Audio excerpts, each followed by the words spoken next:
오늘은 9계명, 내 이웃에 대하여 거짓 증거하지 말라.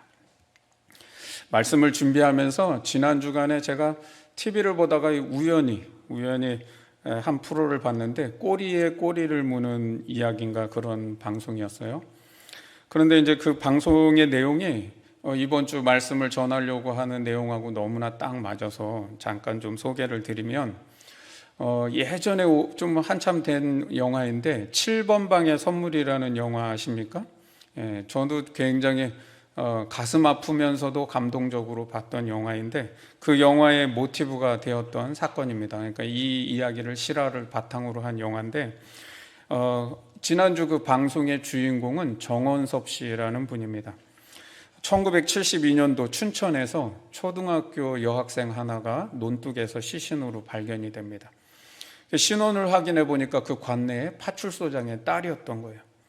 이 경찰이 이제 감히 겁도 없이 경찰의 가족을 건드려, 그래서 그 관내의 모든 남자들을 그냥 다 잡아다가 연행을 해서 신문을 하는 거예요. 거기서 범인으로 지목된 사람이 정원범 씨였습니다. 아무리 내가 아니라고 무고를 주장해도 전혀 받아들여지지가 않는 겁니다. 이유를 알고 보니 내무부 장관이 10일 동안 안에 이 모든 사건을 끝내라 하고 시한부 검거령을 내린 겁니다. 그러니까 경찰이 무리한 수사를 하다 보니까 이걸 다 정황을 끼워 맞춰야 되잖아요. 그러니까 증인도 거짓 증인을 세우고 증거도 다 조작을 해서 끼워 맞추는 겁니다. 그게 이제 그 정원섭 씨가 일하는 그 일에 여종업원 둘을 데려다가 협박을 하고 거짓 증언을 하게 하는 겁니다. 그래서 정황을 맞춰놓고, 더 기가 막힌 거는 현장에 이제 연필 증거물이 하나 나왔는데 그 연필을 정원섭 씨의 아들 연필로 바꿔치기를 해가지고 증거물까지 다 조작을 해서 맞춰놓는 것이죠. 결국은 아들이 아버지를 범인으로 지목하게 만드는 꼴이 된 것이죠. 결국 정원섭 씨는 이제 억울한 누명을 쓰고 무기징역을 받게 되었습니다. 그렇게 72년도부터 87년까지 15년 동안 억울한 옥살이를 하고, 거기서 그냥 무지하게 열심히 노력해서 모범수로 나오려고 그렇게 노력을 해서 가석방을 받기는 받았습니다. 99년에 재심 청구를 들어가서 2011년에 결국 무죄 판결을 받게 됩니다. 그러니까 억울하게 무기징역 선고를 받은 지 39년 만에 그걸 해결이 된 것이죠. 진실이 밝혀진 거예요. 49살에 이분이 그 옥살이를 하기 시작해가지고 88세에 백발의 노인이 되어서 그 무죄 판결을 받고 풀려나는 것이죠. 누명을 벗게 된 거예요. 이 방송을 촬영하는 그 중간에 이 정원섭 씨가 고인이 됩니다. 그리고 그 오심에 대한 손해배상 청구를 했는데 법원이 법을 바꿔가지고요, 손해배상 청구를 하나도 받지 못하게 그렇게 또 법도 바꿔버린 거예요. 고문했던 경찰들은 전혀 기억이 없습니다. 또 공소시효 만료기 때문에 다 오리발을 내미니까 아무런 처벌도 할 수가 없는 거예요. 마지막 그 정원섭 씨가 가면서까지도 늘 생각한 게 뭐냐면, 그거 좋은 소식 들어왔어? 거기에 대한 배심, 손해배상 청구한 거 그거 들어왔는지, 좋은 소식이 있는지. 그러니까 마지막 돌아가시기 전까지 그 하루하루가 얼마나 고통의 세월을 보냈을까라는 걸 충분하게 공감할 수 있는 내용이었습니다. 정원섭 씨의 아들은 아버지를 범인으로 지목한, 자기가 그거 얘기한 그것 때문에, 그 죄책감 때문에 한평생을 참 마음 아프게 살았고요. 성폭행 살인자의 가족이라는 오명 때문에 한 가정이요 완전히 산산조각이 난 것을 보게 되었습니다. 거짓 증언, 그 한마디가 가져올 수 있는 결과가 얼마나 무섭고 얼마나 고통을 가져다 주는지를, 그 한 가정을 무너뜨리고 한 공동체를 완전히 붕괴시키는 것을 보여주는 사건이었습니다. 여러분, 이 사건을 보면서 성경에 쓰여졌던 그 고대 사회를, 그 시대를 한번 이렇게 좀 묵상을 해보니까 고대 사회에는요 다른 게 없잖아요. 그 말이, 증언하는 그 말 한마디가 굉장히 중요한 시대였죠. 그래서 그 거짓 증언 한마디가 진실을 왜곡할 수도 있고 한 사람의 생명을 좌지우지할 수가 있는 거예요. 그래서 그 증언 하나가 공동체와 사회 전체에 질서를 흔들 수 있고 불신 사회를 만들 수 있다는 것이죠. 그것 때문에 성경은 거짓 증거하지 말라라고 하는 이 계명의 말씀을 주셨다는 겁니다. 그 시대에는 개인과 개인이요 생명 공동체로 연대되어 있고 공동체와 공동체가 생명 공동체로 연대되어 있는 거예요. 나 한 사람으로 끝나는 게 아니라 같이 다 연결되어 있다는 것이죠. 그런 사회를 살아가는 시대이기 때문에 거짓말 한마디도 치명적인 결과를 가져올 수 있다는 것이죠. 그러면 여러분, 거짓 증거한다라고 하는 것이 무엇일까요? 성경이 말하고 있는 그 본래의 의미를 한번 살펴보면 증거하다라는 히브리어 동사는 아나라는 말입니다. 이 아나는 원래 보통 그냥 쓰여질 때는 대답하다라고 하는 그 말로 쓰여지지만 전치사 배라고 하는 것이 붙으면, 즉 아나베라고 하면 증언하다라고 하는 말로 사용이 됩니다.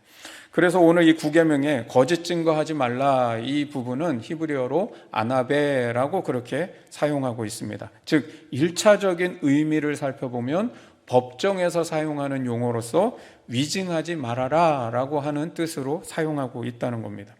그런데 오늘 이 구계명에 거짓 증거하지 말라 이렇게만 명시하지 않고 그 앞에는요 뭐 간음하지 말라, 뭐 도둑질하지 말라 그냥 이렇게만 돼 있잖아요. 그러면 분위기상은 거짓 증거하지 말라 이렇게 하면 되는 거잖아요. 그런데 성경은요 여기에 우리가 주목하도록 하나를 더 붙여놨다는 거예요. 대상을 명확하게 밝히고 있다는 거예요. 누구에 대하여? 내 이웃에 대하여. 성경이 내 이웃에 대하여 라고 그렇게 대상을 주목하게 하는 이유가 무엇일까요? 단순히 거짓 증거하지 않는 것, 그것이 목적이 아니라 거짓 증거로 인해서 그 이웃이 억울한 일을 당하고 고통당하지 않도록 이웃을 사랑하고 보호하는 데 더 초점을 맞추고 있다는 것이죠. 그냥 거짓 증거하지 말라 이렇게 하면은 단순히 그냥 속이지 말아라, 거짓말하지 말아라 이 정도의 의미가 되겠지만, 내 이웃에 대하여 거짓 증거하지 말라 그러면 이웃에 대해서 어떤 거짓 증거를 하지 말라고 하는 것인지 그 내용과 의미를 좀 더 명확하게 의미하고자 한다는 것이죠. 그래서요 하이델베르크 요리문답 제112문 하나님께서는 구계명에서 무엇을 요구하십니까? 라고 이렇게 질문하는 것에 그 답변을 하는데, 그 답변이 구계명의 의도를 굉장히 정확하게 잘 표현하고 있어서 제가 전문을 읽어드리겠습니다. 어떤 사람에 대해서도 거짓 증거하지 말고 누구의 말도 왜곡하지 말며 뒤에서 욕하고 근거 없는 말로 헐뜯지 말고 말을 들어보지도 않고 섣불리 정죄하지 말며 다른 사람이 섣불리 정죄하는 일에도 동참하지 말라는 것입니다.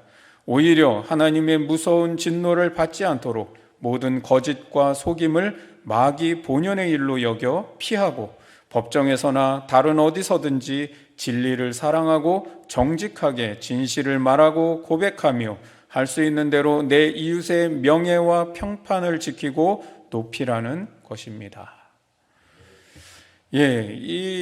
지금 하이델베르크 요리문답에서 우리 장로교 교리서에서 말하는 것이 무엇이냐면, 이웃에 대해서 험담하고 말을 전달할 때 내 생각과 판단을 재해석해가지고 부풀려 전달하거나 헛소문을 내는 것, 뒤에서 욕하고 정죄하는 것, 이거 우리 일상에서 쉽게 범할 수 있는 일들입니다. 이것이 바로 내 이웃에 대하여 거짓 증거하지 말라라고 하는 계명에 대해 하나님이 우리에게 요구하시는 바라는 겁니다. 나는 무심코 했던 그 한마디일지는 모르겠지만 그 말 한마디로 공동체 전체가 죄를 짓게 만들 수 있고 누군가는 그 말 한마디로 고통당할 수 있다는 것을 기억하라는 거예요. 예를 들어 보면요, 지금 나의 이웃 중에 한 사람이 고소를 당해서 법정 앞에 섰습니다. 그리고 내가 지금 그 일에 대해서 증인으로 법정에 섰다라고 생각해 보라는 거예요. 그러면 이제 내 말 한마디는 내 이웃에게 유리하게든 불리하게든 적용될 수 있는 상황입니다. 그런데 이때 내 이웃이 죄를 저지른 것이 그게 명확한데, 분명한데 있는 그대로 말하지 않고 그 사람이 나와 친분이 있으면 유리하게 말하고 불편한 관계이면 불리하게 말하지 말라라는 겁니다. 어떤 경우는 내가 그 상황을 실제로 목격하거나 내가 그 상황을 정확하게 알지를 못해요. 그러나 소문을 듣고 거기에 대한 내 생각을 보태서 증언하는 일들이 있다면 그것은 거짓 증거다라고 말씀하고 있는 겁니다. 그런데 우리 주변에 이런 일들이 굉장히 많지요, 사실은. 그냥 우리 평상시에 하는 대화 속에서도 사람들이 다 그렇게 생각해요 라고 그렇게 얘기하잖아요. 그 말은 뭐예요? 내 증언을 정당화하기 위해서 다른 사람들도 그렇게 생각한다는 것을 유추해서 첨가하는 것이죠. 이런 일들은 요즘 우리 주변에 너무나 많죠. 정치계에도 있습니다. 직장에도 있습니다. 교회 안에도 있습니다. 어디서든지 사실은 종종 볼 수 있는 것들이 바로 이런 그냥 말들이죠. 소위 말하면 여론몰이를 하는 경우들이 여기에 해당한다는 거예요. 사람들이 그렇게 생각하도록 여론을 만들어내는 거예요. 그러면 사실과는 전혀 다른 내용이 사실처럼 되어버리는 경우들이 있습니다. 그러면 자기도 모르는 사이에요. 내가 이상한 사람이 되어 있기도 하고요. 내가 말하지 않은 것도 말한 것처럼 되어 있는 경우들이 있게 됩니다. 반대로 누가 봐도 그 사람은 잘못을 저지른 것이 확실한데 그 친분 때문에 아유 괜찮아 그 정도는 다 그렇지 않아? 그럴 수 있지 라고 유리하게 증언해 주기도 하고 또 사람들의 그 마음들을 동요해서 여론을 일으키면 면죄부를 받기도 된다는 것이죠.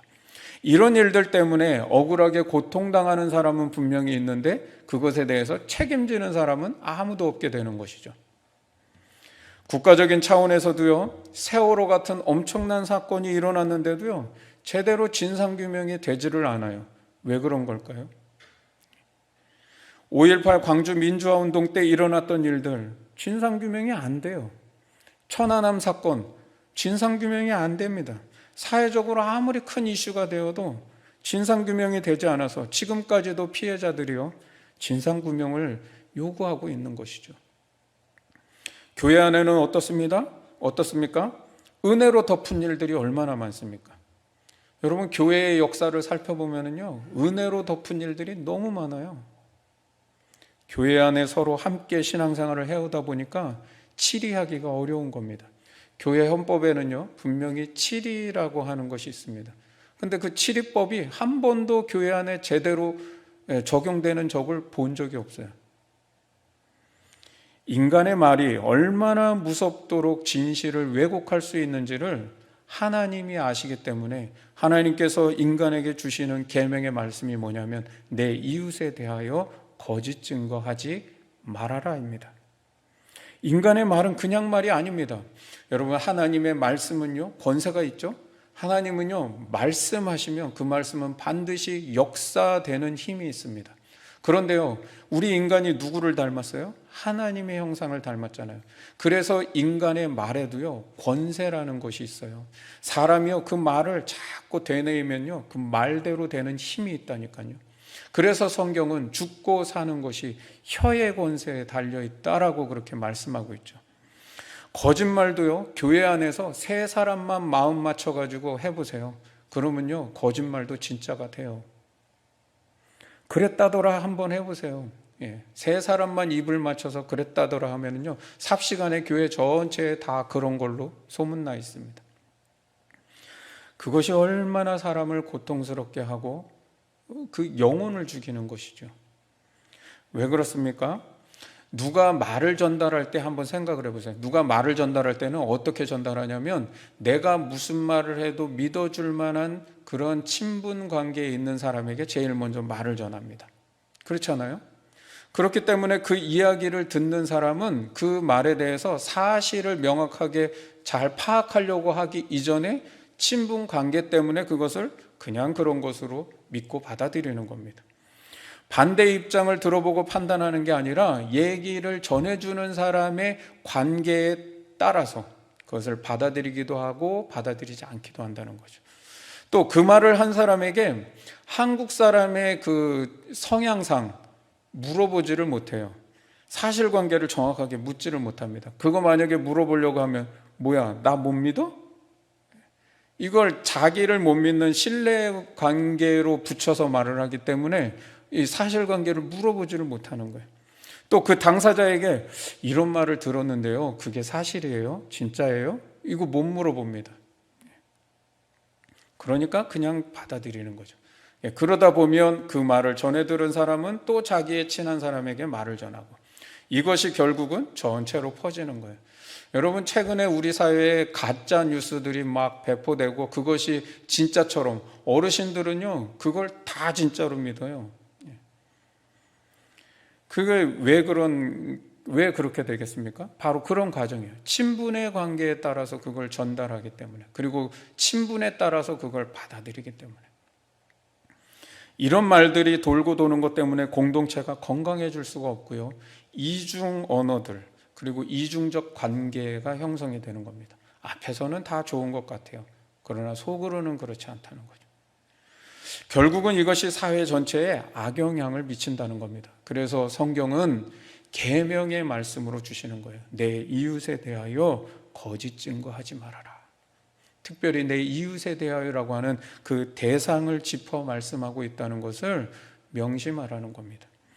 두 번째, 따라서 이 9계명에 내 이웃에 대하여 거짓 증거하지 말라라고 하는 계명의 정신이 그럼 뭐냐? 하나님이 이 계명을 주실 때는 우리가 어떤 정신을 가지고 살기를 바라시는 걸까? 그것은 뒤에서 욕하고 근거 없는 말로 남을 헐뜯는 일을 금하라라고 하는 의미를 담아, 그 정신이 이 계명 속에 담겨 있다는 겁니다. 대개 험담하는 사람은 내가 험담한다는 생각을 잘 못하고 험담을 합니다. 왜 그렇습니까? 이웃에 대해서 거짓 증거를 말할 때는 종종 그 말을 전하는 사람의 입장 속에서는 정의로움으로 그게 생각되기 때문입니다. 나는 옳은 말을 하고 있다고 생각하기 때문이라는 거예요. 또 이런 험담과 헛소문들이 퍼지는 이유는 무엇입니까? 대부분의 사람들이 말을 들을 때 그 말 자체가 진짜냐 아니냐, 진실이냐 아니냐를 따지기 전에 그 말을 하는 사람이 나와 어떤 관계인지, 그거에 따라서 관계가 좋으면 믿기도 하고 관계가 좋지 않으면 진실이어도 사실 안 믿습니다. 그러나 그 말이 거짓된 말인지 진실한 말인지는 누가 판단하시는 거예요? 하나님께서 판단하시는 거예요. 내가 진실이라고 한다고 진실되는 거 아니고요, 내가 거짓말이라고 해서 거짓말 되는 것 아니라는 겁니다. 따라서 우리는 이웃에 대해 어떤 말을 할 때 내 동기가 어떤지를 잘 살피라는 거예요. 여러분, 내 동기를 잘 살피고 늘 말을 해야 돼요. 내 동기를. 대부분은 그 동기와 의도를 드러내지 않고요, 내 말이 상대방에게 진짜로 받아들여질 수 있도록 말을 하려고 하다 보니까 어떻게 해요?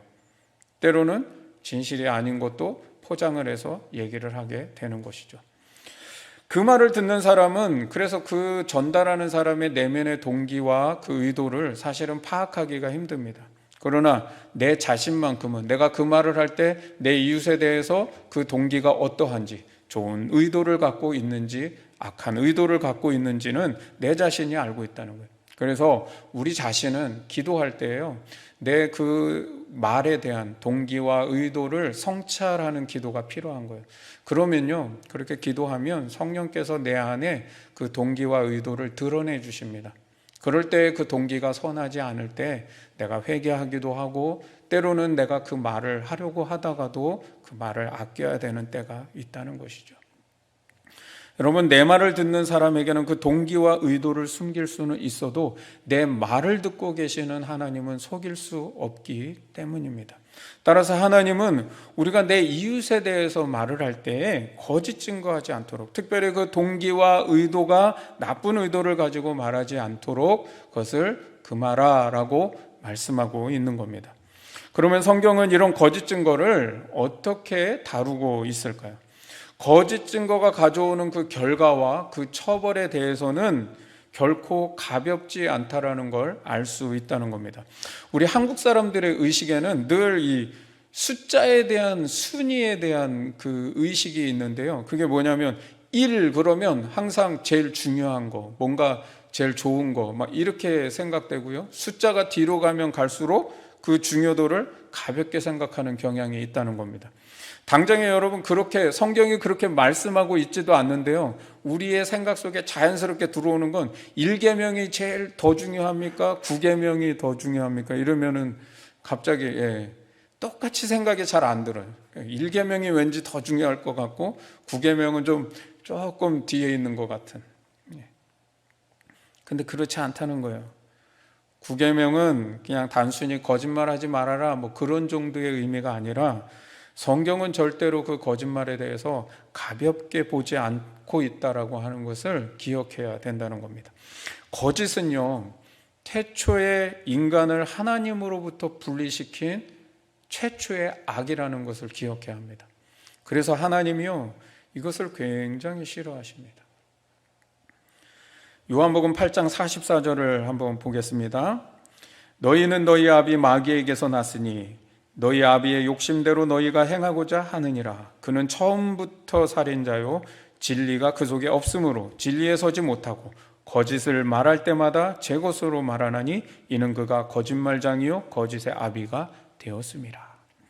마귀를요, 처음부터, 여기 처음부터라는 말은 태초부터라는 거예요. 태초 때부터 그는 살인자였고 태초 때부터 그는 거짓말장이고 거짓의 아비다라고 말을 하고 있어요. 왜냐하면 태초에 인간을 하나님으로부터 분리시킨 최초의 악을 저지른 게 바로 이 사탄, 마귀이기 때문에. 인간을 속인 가장 첫 번째 말이 하나님과 인간을 이간질하는 말이었습니다. 뭐라고 말했습니까? 사탄이 하나님을 험담하는 거예요. 인간에게 뒤에서 험담하는 거예요. 뭐라고 험담하냐? 야, 하나님께서 선악과를 진짜로 먹지 말라 그랬어? 야, 그거 왜 먹지 말라 그런 줄 알아? 그거 사실은 너네들이 그거 먹으면 하나님처럼 똑같이 될까 봐 그러는 거야.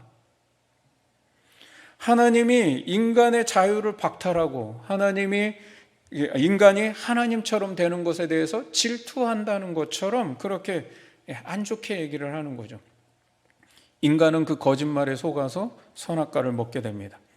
그렇게 범죄한 인간도 처음 하나님 앞에 하는 말이 무엇이었습니까?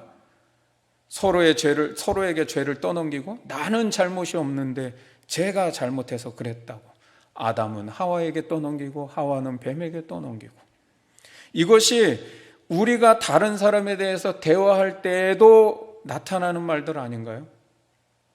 나는 옳은데 저 사람은 왜 그런지 모르겠다고. 뱀의 말대로요, 진짜 하나님이 그러셨을까? 하나님 정말 그런 의도를 갖고 계셔서 먹지 말라고 하셨나? 라고 사실을 판단해 보기 전에 하와에게 뭐가 들어왔어요? 먹음직도 하고 보암직도 하고 지혜롭게 할 만큼 탐스러운 것이 들어오는 거예요. 만약에 그 말을 딱 들었으면 하나님, 제가 뱀에게 이런 말을 들었는데 진짜 그러신가요? 라고 사실을 알기 전에도 이미 그냥 먹음직하고 보암직하고 지혜롭게 할 만큼 탐스럽게 했다는 게 뭐예요? 이거 먹으면 진짜 하나님처럼 되겠는데? 진짜 하나님처럼 될까 봐 하나님 못 먹게 했구나. 이렇게 돼버린 거죠. 태초에 있었던 거짓 증거가 내용과 표현만 다른 것이지 사실 지금도 우리가 하고 있는 거짓 증거와 하나도 본질적으로 다른 것이 없다는 겁니다. 그런데 하나님께서 이런 거짓 증거를 굉장히 무겁게 다루고 계신다는 것을 알아야 합니다. 말은 하기 쉽습니다. 그러나 그 말에 대한 책임은 결코 가볍지 않다는 것을 기억해야 한다는 거예요. 거짓 자체가 사탄의 본질이기 때문에 하나님이 거짓을 굉장히 미워하고 싫어하신다는 거예요. 잠언 6장 16절에서 19절 말씀 같이 한번 읽어보겠습니다. 시작. 여호와께서 미워하시는 것 곧 그의 마음에 싫어하시는 것이 67가지이니 곧 교만한 눈과 거짓된 혀와 무죄한 자의 피를 흘리는 손과 악한 계교를 꾀하는 마음과 빨리 악으로 달려가는 발과 거짓을 말하는 망령된 증인과 및 형제 사이를 이간하는 자이니라. 여러분, 이 말씀에서 여호와께서 미워하시는 것이 7가지를 말씀하고 있습니다. 그 중에 그 7가지 중에 거짓 증거하지 말라와 관계된 것이 3가지나 됩니다. 절반 정도가 다 거짓에 대한 거예요. 거짓된 혀, 거짓을 말하는 망령된 증인, 이간질. 하나님께서 얼마나 거짓을 싫어하시고 거짓 증거하지 말라라고 하는 것의 비중이 얼마나 큰지를 말씀하고 있는 겁니다. 따라서 거짓 증거에 대한 결과와 처벌이 결코 값없지 않다는 거예요. 고대 사회의 재판에서는요, 이 증언 한마디가 굉장히 중요했습니다. 진실한 증언은 사람을 살리지만 거짓된 증언은 사람을 죽일 수도 있었기 때문이에요. 그래서 고대 사회에도요, 어떻게 하면 위증을 안 하게 할까? 어떻게 하면 거짓 증거로부터 사람을 보호할 수 있을까? 많이 고민했던 것 같아요. 그래서 한 것이 바로 두세 사람의 증인을 세우는 겁니다. 그래서 고대 사회에는 둘 이상의 증언에 대해서는 법적인 효력을 갖도록 했습니다. 그래서 이 둘 이상의 증언을 세워서 진실이 밝혀질 때까지 증언을 듣고자 했다는 거예요. 그래서 두세 사람의 증인이라 그랬고 딱 두 사람, 세 사람 이렇게 세워라 이 내용이 아니라 한 사람의 말을 들어보고는 파악할 수 없으니 두 사람의 말을 들어보고, 근데 두 사람의 말을 들어봐도 이게 도무지 알 수 없을 땐 세 사람을 세워보라는 것이고, 세 사람을 세웠는데도 사실이 뭔지를 모르겠다면 네 사람도 하고 다섯 사람도 하고, 그러니까 진실이 드러날 때까지 그 증언을 들어보고 판단해라 라고 하는 게 이 법의 정신이라는 거예요. 그런데 시대가 지나고 나니까 법의 문자만 남고 그 정신이 사라지니까 어떻게 해요? 두 사람의 거짓 증언을 세워가지고 사실이 이래 하고 억울한 일을 당하게 하는 거잖아요. 여러분, 어느 법이든지 법에 대한 그 의도와 정신이 사라지면 문자만 남는 것으로는 아무것도 할 수가 없는 거예요. 그래서 거짓 증거를 한 것이 드러나면 피고인이 받아야 될 처벌을요, 그 거짓 증거한 사람이 대신 받도록 규정이 되어 있습니다. 만약에 그 사람이 억울한 죽음을 당했다면, 거짓 증거로 죽음을 당했다면 그 사람 역시 사형을 당하도록 그렇게 규정을 하고 있습니다. 열왕기상 21장에 보면 나봇의 이야기가 나오는데요, 이 나봇의 포도원 이야기가 바로 거짓 증거로 사람이 죽은 대표적인 사건입니다. 구약 성경에 보면 이스라엘은 율법으로 금하고 있는 게 있는데, 그게 뭐냐면 각 지파별로 땅을 분배했잖아요. 그러면 그 가문에 주신 땅들이 있어요.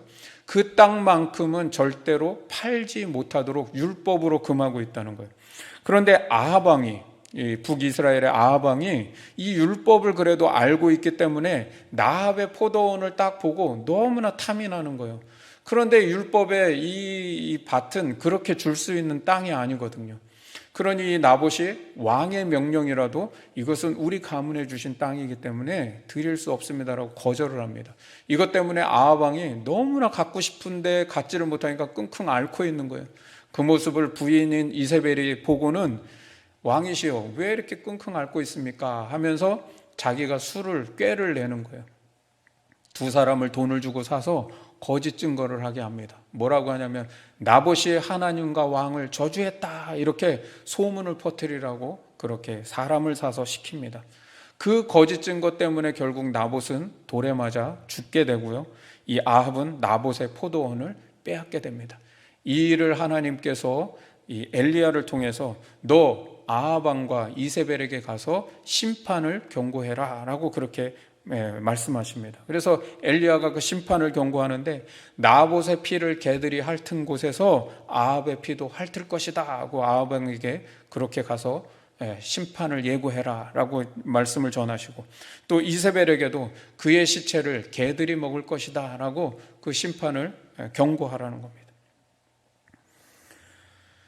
또 신약에서는요, 요한계시록 21장 8절 말씀에 보면 말씀 한번 같이 봅니다. 그러나 두려워하는 자들과 믿지 아니하는 자들과 흉악한 자들과 살인자들과 음행하는 자들과 점술가들과 우상숭배자들과 거짓말하는 모든 자들은 불과 유황으로 타는 못에 던져지리니 이것이 둘째 사망이니라. 거짓말하는 모든 사람들이 받을 벌에 대해서 요한계시록은 불과 유황이 타는 못에 들어간다.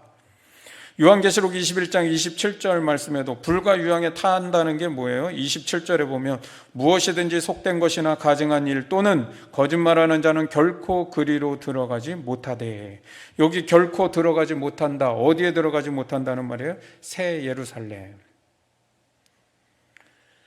여러분, 이런 말씀을 들어도요, 여러분 이 말씀이 우리에게 거짓말에 대해서 굉장히 심각하게 받아들여질 만큼 그렇게 다가오고 있나요? 사실은요, 이 말씀 자체에만 두려움을 느끼지 우리가 실생활에 살아갈 때는 거짓말에 대한 심각성을 잘 못 느끼고 살아가요. 이유가 무엇입니까? 이런 말씀들이 이거 뭐 예언계시록의 상징이지, 상징. 설마 나한테 그런 일들이 일어나겠어? 라고 생각하는 거죠. 그런 막연한 생각들, 심각하게 받아들이지 않는 것들 때문에 사실은 우리 사회가 거짓이 난무하는 사회가 되는 것이죠. 성경이 이렇게 표현하고 있는 것은 무엇입니까? 여러분, 이 말씀 속에서 이게 상징이냐 아니냐 이런 것을 따지고 있다면 어리석은 것이죠. 여러분, 성경이 이렇게 말씀하고 있는 건 무엇을 말씀하는 거예요? 하나님께서 거짓말의 죄를 얼마나 무섭게 여기시는지, 무겁게 다루고 계시는지를 기억하라. 그 뜻을 생각하고 받아들이라는 것이죠. 하나님의 말씀을 그만큼 무겁게 받아들인다면 우리 그리스도인들만이라도 그렇게 하나님의 말씀을 무겁게 받아들인다면 우리 사회가 굉장히 진실한 사회가 되겠죠. 하나님을 믿는다고 하면서도 그 말씀을 무겁게 받아들여지지 않기 때문에 세상이 아니라 교회마저도 거짓과 험담이 흔한 일들이 되어 있고 그것이 우리의 삶의 일부가 되어버려서 아무렇지도 않게 말하는 겁니다. 여러분, 거짓이 많을수록 기도가 막힌다는 사실을 알아야 합니다. 그리고 말에 은혜가 흘러가지 않습니다. 더 이상 대화 속에 은혜가 흘러가지 않아요. 교회의 영성이 메말라 갑니다. 여러분, 분쟁하고 싸우는 교회들 보십시오. 서로 자기 말이 옳다고 하는 것을 보여주기 위해서 거짓말도 서슴없이 합니다. 그런 교회에 어떻게 은혜가 흘러가고 복이 흘러가겠습니까? 시편 141편 3절 말씀을 봅니다. 여호와여, 내 입에 파수꾼을 세우시고 내 입술의 문을 지키소서. 내 입술에 파수꾼을 세우시고 내 입술의 문을 주님이 좀 지켜주십시오라고 간청하는 거예요. 성령님은 언제나 참된 것을 말하시는 분이시기 때문에 우리가 성령님께 간청하는 거예요. 주님, 우리의 입술에 파수꾼을 세워주시고 내 입술의 문을 성령께서 지켜주시옵소서. 내 말에 대한 성찰이 필요하고 그 말이 어떤 결과를 가져올지를 통찰해 보라는 겁니다. 야고보서 3장 10절 말씀에 보면 한 입에서 찬송과 저주가 나오는도다. 내 형제들아, 이것이 마땅하지 아니하니라. 하나님 앞에 찬송도 합니다. 기도도 합니다. 열심히 예배도 드립니다. 그리고 나서 뒷시간에 가면 밥 먹으면서 무슨 얘기예요? 이웃에 대해서 욕하고 험담하면서 대화한다는 거예요. 여러분, 우리가 신앙생활에서 제일 중요하게 생각하는 게 무엇입니까? 우리 개신교 신앙에서 제일 중요하게 생각하는 것. 여러분, 이 예배 안에도 여러분이 이 예배 안에서 제일 중요하게 생각하는 게 뭐예요? 말씀 시간이죠. 개신교는 말씀을 제일 중요하게 여기는 신앙이에요. 그 이유가 뭐예요? 하나님의 말씀이 제일 중요하다 그래서. 그러면 하나님의 말씀이 뭐예요? 결국 말을 가장 중요하게 여기는 게 기독교 신앙이라는 거예요. 따라서 그리스도인은 말을 하나님이 기뻐하시는 일에 선용하도록 힘써야 한다는 겁니다. 좋은 신앙은 어떤 신앙이에요? 말을 선용하는 게 좋은 신앙입니다. 여러분, 기도도 열심히 합니다. 봉사도 열심히 합니다. 교회에서 누구보다 그렇게 열심히 믿어서 좋은 믿음을 가진 것 같은데 근데 말을 선용하지 못하는 사람이 있어요. 그래서 그분을 딱 보면 다 좋은데 말이 선용하지를 못해요. 그 좋은 믿음 아닙니다. 기독교 신앙이 말을 중요하게 여기는 신앙이라면 좋은 신앙이 아닌 거죠. 그러면 이렇게 생각할 수 있어요. 이제 그러면 이제 말을 하지 말아야 되겠다, 차라리. 근데 성경은요, 침묵도 거짓말이다라고 말씀하고 있다는 거예요. 오도가도 못하게 하네요. 아주. 레위기 5장 1절 말씀 보겠습니다. 레위기 5장 1절 같이 한번 읽어보죠. 시작. 만일 누구든지 저주하는 소리를 듣고서도 증인이 되어 그가 본 것이나 알고 있는 것을 알리지 아니하면 그는 자기의 죄를 져야 할 것이요 그 허물이 그에게로 돌아갈 것이며. 아멘. 여러분, 여기 뭐라고 하냐면 어떤 저주하는 소리, 즉 이웃에 대해서 뭐 안 좋게 말하는 거, 험담하는 거 이런 걸 딱 들었어요. 들었는데 내가 본 것과 알고 있는 것과 다르다는 것을 알면서도 가만히 있으면, 침묵하면 그는 자기의 죄를 져야 할 것이요 그 허물이 그에게로 돌아갈 것이다 라고 말씀한다는 거예요. 여러분, 법정에서는요 묵비권이라고 하는 게 행사될 수 있어요. 그러나 하나님 앞에는 묵비권이 없다는 겁니다. 왜냐하면 하나님은 마음을 통찰하시는 분이기 때문에, 그 속을 다 알고 계시기 때문에. 앞에서도 언급했지만 진실규명이 제대로 이루어지지 않는 이유가 뭐예요? 진실을 말하지 않기 때문에. 결론을 맺습니다. 여러분, 어떤 주인이 하인에게 이렇게 시켰어요. 이 세상에서 가장 맛있는 요리를 좀 해와라. 그랬더니 이 하인이 혀를 요리해 갖고 왔어요. 맛있게 잘 주인이 먹고 그 다음 날에는 또 하인에게 이렇게 명령합니다. 이 세상에서 가장 맛없는 음식을 좀 해와라. 그랬더니 이번에도 이 하인이 혀 요리를 해온 겁니다. 주인이 묻습니다. 야, 너는 내가 가장 맛있는 거를 해오라 그래도 혀 요리를 해오고 가장 맛없는 걸 해오래도 혀 요리를 해왔는데 그 이유가 무엇이냐? 그랬더니 이 하인이 주인에게 이렇게 말합니다. 예, 혀는 잘 쓰면 그것보다 좋은 것이 없고 혀는 잘 못 쓰면 그것보다 나쁜 것이 없기 때문입니다. 여러분, 이건 뭐 진짜 이야기가 아니라 탈무드에 나오는, 탈무드의 지혜 부분에서, 탈무드는요 그 신체 기관들을 놓고 여러 가지 이야기들을 또 하는데 그 중에 이 혀에 대한 이야기의 부분입니다. 여러분, 있는 그대로 받아들여 줄 수 있는 세상, 이 세상은 얼마나 행복할까요? 생각만 해도 행복하지 않아요? 있는 그대로 받아들여 줄 수 있는 세상. 왜 사람들이 나를 진실하게 드러내지 못하고 살아갈까? 여러분, 교회 생활하면서 나를 진실하게 드러내면서 살아가는 게 편안합니까? 그렇지 않으면 우리 정말 이 말씀 앞에 다시 생각해야 되는 거예요. 있는 그대로 받아들여주는 세상이 아니기 때문에 우리가 살아가는 세상이 힘든 거예요.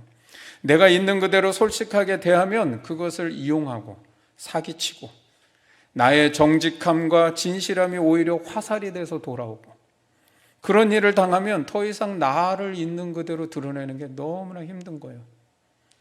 교회 안에서는 처음에는 교회니까 다 좋을 줄 알고 막 있는 그대로 다 드러냈어요. 근데요, 그것으로 상처 몇 번 받고 나면은요, 그래서 교인들이 신앙생활을 할 때 다 이중적으로 신앙생활 하는 게 많은 거예요. 여러분, 목회자들은 그런 게 다 보여요. 이중적으로 이렇게 하고 있는 게. 진실하게 살아도 그것이 나에게 불이익이 되지 않고 속이지 않는 세상을 살아간다면 얼마나 행복하겠습니까? 이것이 안 되기 때문에 세상을 사는 것이 힘들고 불편한 거예요. 프라이버시를 존중한다고 하지만 사실은 그거는요, 듣기 좋게 포장한 것이죠. 진실은 뭐예요? 사실은 나를 드러낼 수 없는 사회이기 때문에 그런 거예요. 있는 그대로를 보여주면 안 되는 세상을 우리가 살고 있기 때문에 프라이버시를 존중한다 이렇게 말하지만 사실 그게 아닌 거죠. 있는 그대로 살아가는 것이 안 되는 세상을 산다는 그 자체가 사실은 이 세상을 살아가는 우리의 짐입니다. 무거운 짐. 어쩌면 우리는 이미 그런 세상에 너무나 오래 살아가지고 다 몇십 년씩 그런 세상을 살다 보니까 이미 우린 다 거기에 적응해 버린 건지도 모르겠습니다. 그래서 오히려 진실을 말하며 살아가는 것이 오히려 이상한 세상이 된, 여러분, 거짓이 없는 세상, 생각만 해도 행복하지 않습니까? 말을 하면 그냥 그 말 그대로 받아들여 줄 수 있는 세상. 하나님은 그런 세상을 좀 만들고 싶으신 거였는데, 그래서 이 이스라엘 백성들에게 이 계명의 말씀을 주시며 너희가 이 열방의 제사장 나라가 되어서 이 땅을 정직한 세상으로, 이 땅을 있는 그대로 보여줄 수 있는 편안한 세상으로, 행복한 세상으로 만들어 가자는 거예요.